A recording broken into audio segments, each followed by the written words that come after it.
निर्भीड निष्पक्ष उटंकनाचा बुलंद आवाज, राजसत्ता न्यूज। विधिमंडळाने केले विधानसभा आणि परिषदेमध्ये ज्या कायद्यांची नोंद देशामध्ये, राज्यामध्ये आणि परदेशात सुद्धा घेतली गेलेली आहे आणि ज्याच्यात अगदी दोन टोकाच्या बाजू या संदर्भामध्ये डान्स बारच्या बद्दल मांडल्या गेल्या। आणि आपण महाराष्ट्र एक प्रागतिक राज्य आहे असं आपण मानतो आणि आपण डान्स बारच्या संदर्भामध्ये फार ठोस भूमिका घेतली आणि राजकीय मतभेदाच्या पलीकडे जाऊन हे सभागृह समाजाच्या हिताच्या आणि युवा पिढीच्या चांगल्यासाठी काही निर्णय घेऊ शकतो हे आपण आत्तापर्यंत दाखवत आलेलो आहोत आणि तशा दृष्टीने आपलं सातत्याने भूमिका पण राहिलेली आहे। विशेष म्हणजे 2005-06च्या सुमाराला जेव्हा सभागृहात हे मांडलं गेलं त्यावेळेलाही मी सदस्य होते, समर्थन केलं होतं आणि त्याच्यानंतर डान्स बारची संख्या काही प्रमाणात कमी झाली हे नक्कीच आहे।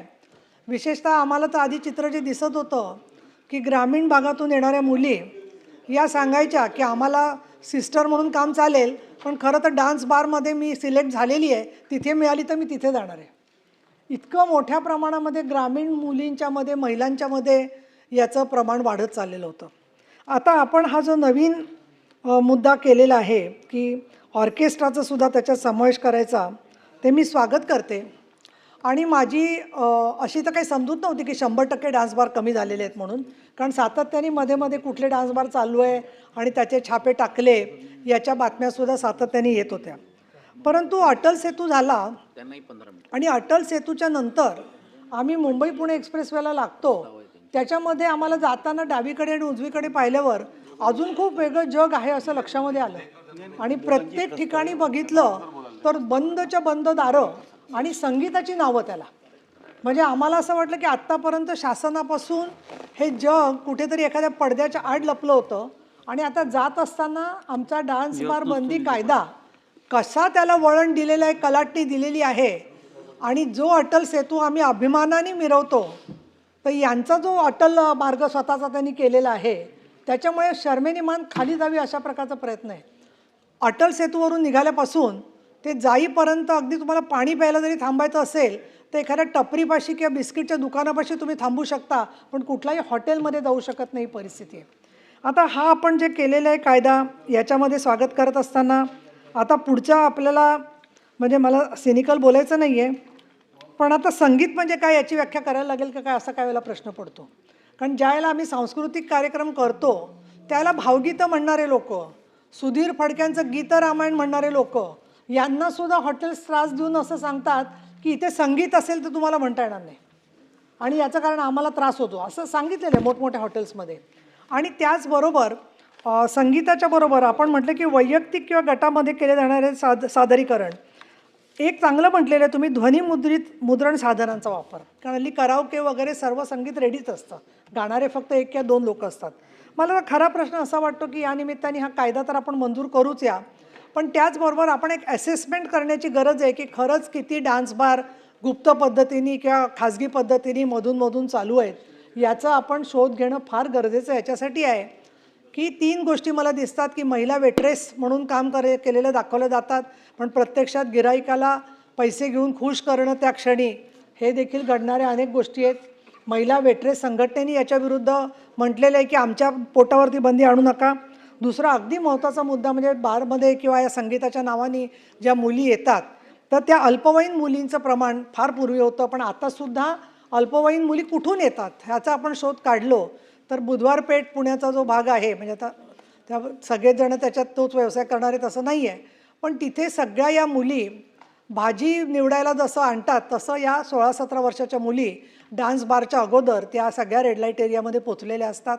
मग त्याच्यातल्या ज्या चांगल्या असतील दिसायला त्या मुलींना बारपर्यंत जाण्याचा रस्ता सहज होतो आणि म्हणून ज्या मुली त्याच्यात फसवून आलेल्या आहेत किंवा गैरमार्गाने आणलेल्या आहेत किंवा विशेषतः त्यांना भाषा येत नाही अशा त्या भाषातल्या मुली, मग त्या नेपाळी असतील, दाक्षिणात्य असतील आणि आपल्या मुली ज्या आहेत महाराष्ट्रातल्या त्या आजसुद्धा हैदराबाद आणि दिल्लीच्या रेड लाईट एरियामध्ये आहेत आणि त्याच्यामध्ये डान्स बारमध्ये जात असताना या संदर्भामध्ये त्यांची या मुलींच्या संदर्भामध्ये आपल्याला एक कुठे ना कुठे प्रतिबंधात्मक कार्यक्रम की अशा पद्धतीने डान्स बारमध्ये नाचण्यासाठी त्या मजबूर होऊ नयेत या दृष्टिकोनातून सुद्धा आपल्याला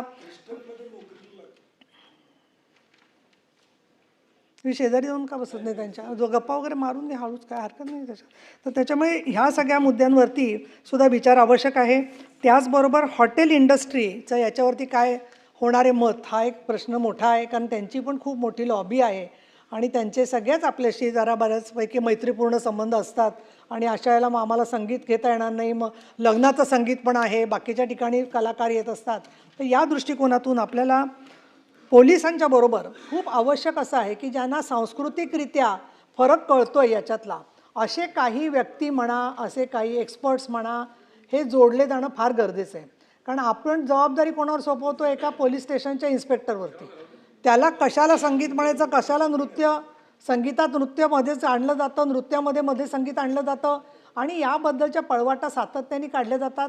आपली खरं तर आधीची तरतूद अशी होती की अमुक 1 फूट अंतर असलं पाहिजे त्यांच्यामध्ये आणि याच्यात गाण्याच्यामध्ये, कारण प्रत्यक्षामध्ये त्या डान्स करताना मिसळतात सर्व ठिकाणी जाऊन. आणि या सगळ्यामध्ये दुर्दैवाने मी असं म्हणेन की एका बाजूला कोर्टामध्ये सुद्धा आपल्याला बऱ्याच वेळेला कोर्टाने स्वतःच्या मर्यादा सांगितलेल्या आहेत आणि इतकंच नव्हे तर ह्या डान्स बार चालवणाऱ्या लोकांची इतकी लॉबी हे आहे, प्रभावी आहे की त्यांनी तर असं त्यावेळेला म्हटलं होतं, एक टाइम्स ऑफ इंडियामध्ये एका त्यांच्या वकीलबाईचा लेख आला होता आणि तिने म्हटलं होतं की हे महाराष्ट्राचं जे नेतृत्व आहे ते नेतृत्व अतिशय असंस्कृत आणि अडाणी आहे आणि ही मराठी माणसं कधीच सुधारणार नाहीत आणि म्हणून हे डान्स बारला विरोध करतात, अशा पद्धतीची त्यांची भूमिका होती. त्यानंतर ज्यांनी त्याचं समर्थन केलं त्यांना जेलमध्येही जायला लागलं. या सगळ्या घटना समोर असताना आपल्याला काटेकोरपणे याची अंमलबजावणी कशी करायची या संदर्भामध्ये लक्ष द्यावं लागणार आहे. मी इथे त्याचं स्वागत करते. दुसरी माझी कळकळीने विनंती आहे, खरं तर आपल्या विधान परिषदेत अशी कधी वेळ येत नाही, पण बरेच जण डान्स बारवर बोलताना फार रंगून जातात. तो सभापती महोदय खूप रंगून जातात, म्हणजे कशाचं वर्णन करतायत, काय करतायत, अगदी उकळ्या फुटत असतात, त्या डान्स बारवरती चर्चा करत असतात. अनिल परब कसं काय ॲड नाही सभापती महोदय, 2026 विधानसभा विधेयक क्रमांक 53 महाराष्ट्र पोलीस अधिनियम, महाराष्ट्र हॉटेल उपाहारगृहे मद्यपान कक्ष यामधील अश्लील नृत्यावरती प्रतिबंध घालण्याबाबत महिलांच्या प्रतिष्ठेचे संरक्षण करण्याबाबत अधिनियम 2016 मध्ये आणखीन सुधारणा करण्यासाठीचे विधेयक. म्हणजे हे आणखीन सुधारणा करण्याचे विधेयक आहे. मग मूळ विधेयक काय? आज मला स्वर्गीय आबांची आठवण येते की खालच्या सभागृहामध्ये एका लक्षवेधीवरती आबांनी हा निर्णय घेतला होता महाराष्ट्रात की आणि महाराष्ट्रातले डान्स बार बंद केले होते. हजारो कुटुंब जी या डान्स बारमुळे उद्ध्वस्त झाली, सातारा, सांगली, पुणा या भागामध्ये ज्या घरच्या जमिनी विकल्या गेल्या त्या सगळ्या जमिनींचे पैसे या बारमध्ये उडवले गेले आणि ते बार बंद करण्याचं काम स्वर्गीय आबांनी केलं होतं. कटू निर्णय होता त्यावेळेच्या परिस्थितीने, परंतु धैर्याने घेतला आणि म्हणून मला आज त्यांची आठवण येते की त्यावेळेला त्यांनी जो काय निर्णय घेतला आणि बरीचशी कुटुंब त्यामुळे वाचली. बरेचसे संसार जे उद्ध्वस्त होत होते ते थांबले. कारण ज्या काय डान्स बारच्या बाबतीतल्या कथा बाहेर येत होत्या, ज्या ऐकत होतो की एकेका दिवसामध्ये एक माणूस 1 कोटीपर्यंत डान्स बारमध्ये उडवलेला आहे, अशा देखील गोष्टी घडलेल्या आहेत. आता ताईंनी जे सांगितलं की अटल सेतू संपल्याच्या नंतर डान्स बारचं एक गाव आहे, म्हणजे कोण गाव त्याचं नाव, की तिकडे तुम्ही गेला की अख्खा गावच त्याचा आहे. अधिवेशन चालू आहे, अधिवेशनात तो बंद असतो गाव, तो गाव पूर्ण बंद असतो. कारण अधिवेशन आता आज तुम्ही संध्याकाळी मुंबईत माहिती घ्या, आजच्या दिवसात सगळ्या पोलिसांकडनं मेसेज गेले असतील आज कुठलाही डान्स बार उघडा ठेवायचा नाही, कारण ते विधेयक नाही. अधिवेशन चालू असेल तर सूचनाच असतात आणि जर तरी पण डान्स बार चालू ठेवायचा असेलच तर बाहेर पोलिसांची गाडी उभी असते. म्हणजे डान्स बारच्या बाहेर पोलिसांची गाडी उभी, शटर बंद समजायचं आतमध्ये डान्स बार चालू आहे. आता ह्या डान्स बारच्या बाबतीमध्ये, कारण आम्ही नेहमी फिरणारे लोक आहे, आम्हाला माहिती आहे मुंबईत कुठे कुठे डान्स बार आहेत, या आजूबाजूच्या परिसरामध्ये म्हणजे MMRDA रिजनमध्ये साधारण काय चालतं याचा आम्हाला अंदाज आहे. आणि म्हणून हे बिल आणण्याच्या मागचा उद्देश खरं म्हणजे मुख्यमंत्र्यांनी बऱ्याच वेळेला असं सांगितलेलं आहे की डान्स बार नावाची संकल्पना चालतात. आता परफॉर्मन्स कशासाठी? ऑर्केस्ट्रासाठीचं लायसन दिलं जातं. ऑर्केस्ट्रासाठी जे लायसन दिलं जातं त्या ऑर्केस्ट्रासाठीच्या लायसनमध्ये नियम असा आहे की तुम्हाला एक स्टेज असावं लागतं. त्या स्टेजमध्ये 5 पेक्षा जास्त महिला असता कामा नये आणि तिथून ते गिरायकाचं म्हणजे जो कस्टमर हॉटेलमध्ये जातो त्याच्यामध्ये एक ठराविक अंतर असायला पाहिजे, हा कायदा आहे. डान्स बारचा कायदा कुठलाच नाहीये की तिथे नृत्य तुम्हाला पहिल्यापासूनच करता येत नाही, परंतु परफॉर्मन्सच्या आधारावरती त्या लायसन्सच्या आधारावरती हे डान्स बार चालतात. आणि आपण जे आता खरं म्हणजे मी या विषयावरती आज बोलणार नव्हतो, परंतु मगाशी सांगितलं मला की झोपलेल्याला उठवता येतं, सोंग घेतलेल्याला उठवता येत नाही, तर आता मी झोपलेला पण नाही आणि सोंग पण घेतलेला नाही आहे. तुम्ही कायदा करताय, कोणावरती करणार तुम्ही कायदा? तुमच्यात काय हिंमत आहे हो? ग्रह खातं आहे ना तुमच्याकडे, हिंमत आहे? अहो तुमचा मंत्री डान्स बार चालवतोय, मंत्र्याच्या आईच्या नावावरती डान्स बार आहे, 3 FIR झालेत त्याच्यावरती. काय कारवाई केली तुम्ही? खरं या विषयात मी जाणार नव्हतो, परंतु जर तुम्ही आमच्या राजकीय पक्षाच्या कार्यकर्त्याला जर लात म्हणून उठवायचा प्रयत्न कराल तर आम्हाला देखील सगळ्या भानगडी माहिती आहेत. तुम्ही तुमच्या मंत्र्यावरती कारवाई करू शकत नाही, ज्यांच्या नावावरती लायसन आहे त्यांच्यावरती तुम्ही आतापर्यंत काही कारवाई केलेली नाही. तुमच्याकडे जो तपशील आहे तो पूर्वी तुम्ही सभागृहात मांडलेला आहे, त्या संदर्भात त्या संबंधित व्यक्तीने निवेदन केलेलं आहे. अशा वेळेला परत तुम्ही नाव न गाता तेच आरोप करू शकत. माझ्याकडे मी परत सांगतोय, मी मुख्यमंत्री नाही, मी यांच्या हरकत नाही, मला तुम्ही संरक्षण द्या. हे हरकत घेणारे कोण या विषयावरती? मुख्यमंत्र्यांनी सांगितलंय आम्ही तपास करू. मुख्यमंत्र्यांनी सांगितलं आम्ही तपास करतो आणि अजून त्या तपासाचं झालं काय? त्या तपासाचं झालं काय? तुमचा मंत्री डान्स बार चालवतो म्हणून त्याच्या संरक्षणाला तुम्ही उभे आहात, मंत्र्याच्या संरक्षणाला या उभे आहात. आता तुम्ही महिलांच्या प्रतिष्ठेबद्दल बोलताय आणि त्याच्या संरक्षणासाठी तुम्ही उभे आहात. महिलांच्या प्रतिष्ठेबद्दल बोलताय आणि डान्स बार मंत्री चालवतोय त्याच्या संरक्षणासाठी उभे आहात. हे दुहेरी भूमिका घेतायत. आता इथे महिलांच्या प्रतिष्ठेबद्दल बोलताय आणि मंत्र्यांचा डान्स बार आहे त्याच्या संरक्षणासाठी उभे आहेत. सभापती महोदय, दुहेरी भूमिका नाही चालणार, ही दुहेरी भूमिका नाही चालणार. एक तर एक भूमिका घ्या, प्रतिष्ठा राखायची आहे तर आपला मंत्री असला तरी त्याच्यावर कारवाई झाली पाहिजे. याला काय अर्थ आहे?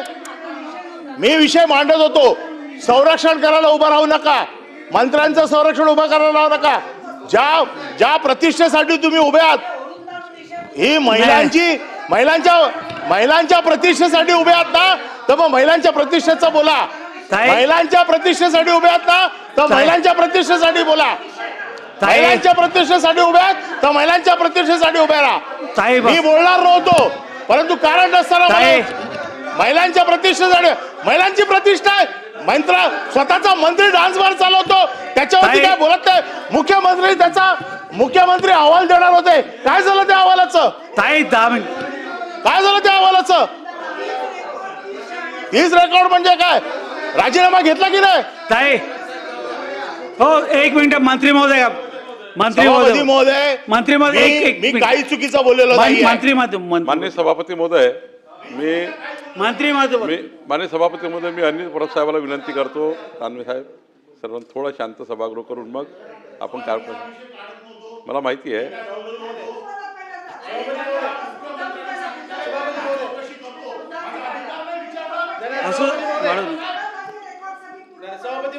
नाव नाही घेतलं कोणी.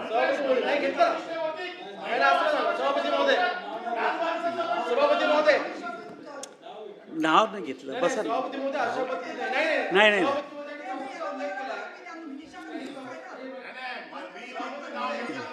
ना त्यांनी कोणाचंही नाव नाही घेतलं.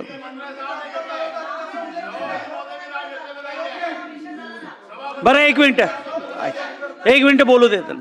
एक मिनिट बोलू दे. सभापती महोदय, पुन्हा देतो ना. सन्माननीय सदस्यांनी तुम्ही 2 मिनिटं. आपलं विधेयकावरती मुद्दा मांडत असताना मंत्री ट्रान्सफर चालवतात त्यांनी असा उल्लेख केलेला आहे. ते पटलावना काढून टाकण्यात यावं. मंत्री ट्रान्सफर चालवताना असा उल्लेख केलेला आहे. हे कुठल्या आधारे म्हणतायत? आणि माननीय मुख्यमंत्री महोदयांनी चौकशीचे आदेश दिले असतील तर बरोबर. सभागृहामध्ये आपण त्यांना विचारावं, मुख्यमंत्री महोदयांना विधेयकाचा काय संबंध आला? मंत्री महोदय त्यांनी कोणाचंही नाव नाही घेतलं. नाही, पण त्यांनी जो उल्लेख केलेला आहे की मंत्री ट्रान्सफर चालवतात हे रेकॉर्डला काढलं पाहिजे आपण. एक मिनिट बावनकुळे साहेब काय मान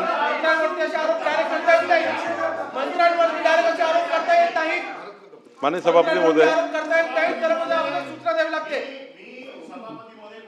नाही माननीय सभापती महोदय, मान्य एक मिनिट परब साहेब तो विषय पण नव्हता. कारण नसताना ते स्वतःवरती मगाशी विषय घेतला. मग मी म्हटलं ठीक आहे, आता जर मंत्री स्वतःवर घेतातच आहेत विषय तर आम्हाला पण सोडायला काय हरकत नाही. प्रश्न हा आहे की ह्याच्यावरती कारवाई कशी करणार. आज डान्सबारची लॉबी इतकी मोठी स्ट्रॉंग आहे. मुंबई, महाराष्ट्र यांचं एक मोठं सिंडिकेट आहे.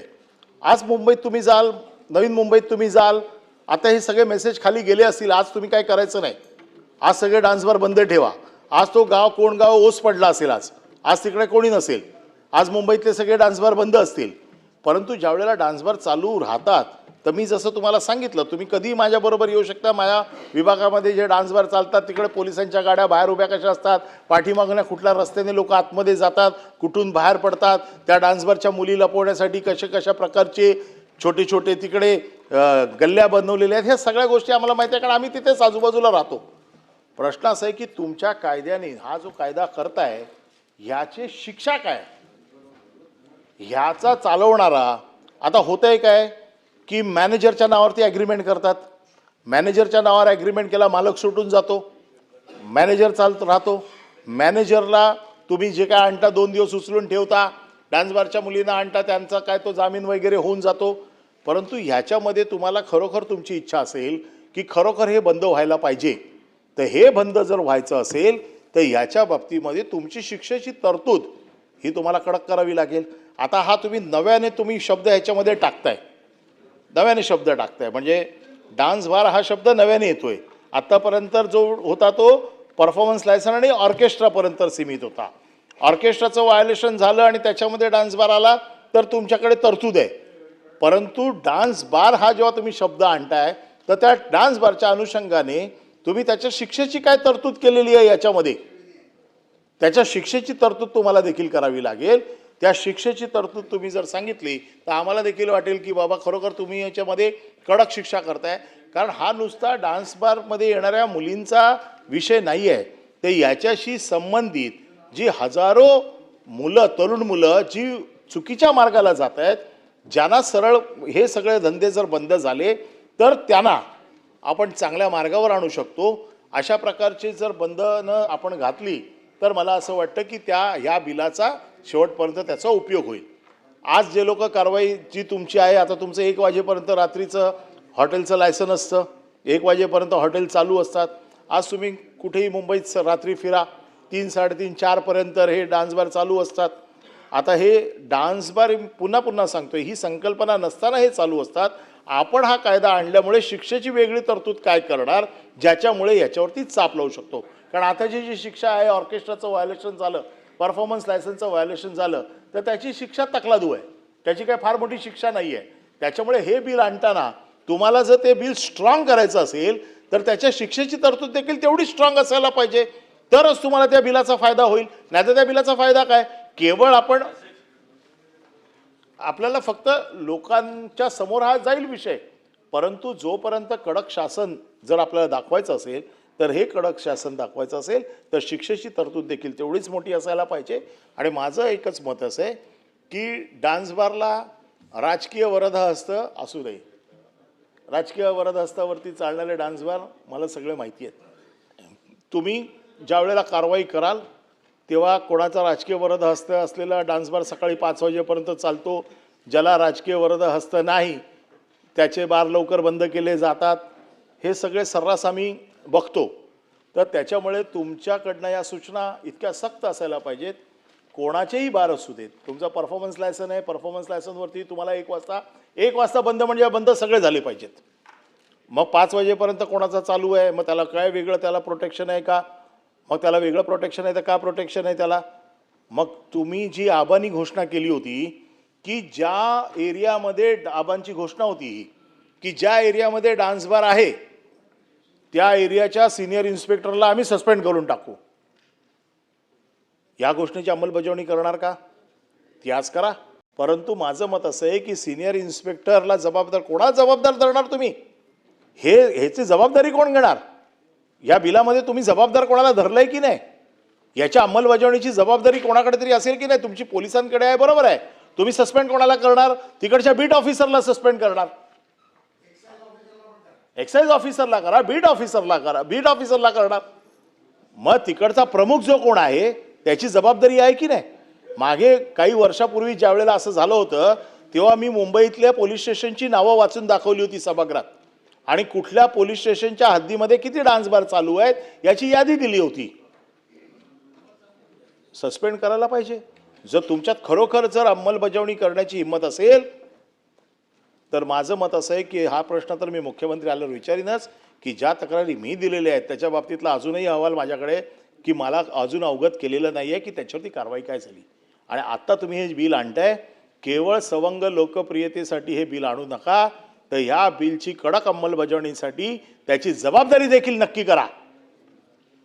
मी आता अजून काही नावं सांगितली असती पण आता ते पुढच्या वेळेला सांगेन की कोण कोण कलेक्शन करते याचं, त्यांचे राजकीय संबंध काय आहेत, कोणाच्या राजकीय संबंधामुळे कोण डान्स बारचं पैसे जमा करतोय मुंबईत आणि नवीन मुंबईमध्ये, आम्हाला सगळं माहिती आहे. मग तुम्ही जबाबदारी कोणावरती नक्की करणार ही जबाबदारी देखील आम्हाला कळलं पाहिजे. त्याच्यामध्ये जे व्हायोलेशन होतील, जिकडे पकडले जातील तिकडच्या पोलीस सिनियर इन्स्पेक्टरवरती आपण कारवाई करणार का, आणि ती कारवाई करून आपण हे बिल पूर्ण ताकदीनिशी इम्प्लिमेंट करावं. जर खरोखर आपली इच्छा असेल तर आमचं समर्थन आहे. केवळ सवंग लोकप्रियतेसाठी असेल तर आमचा या बिलाला विरोध आहे. सभापती महोदय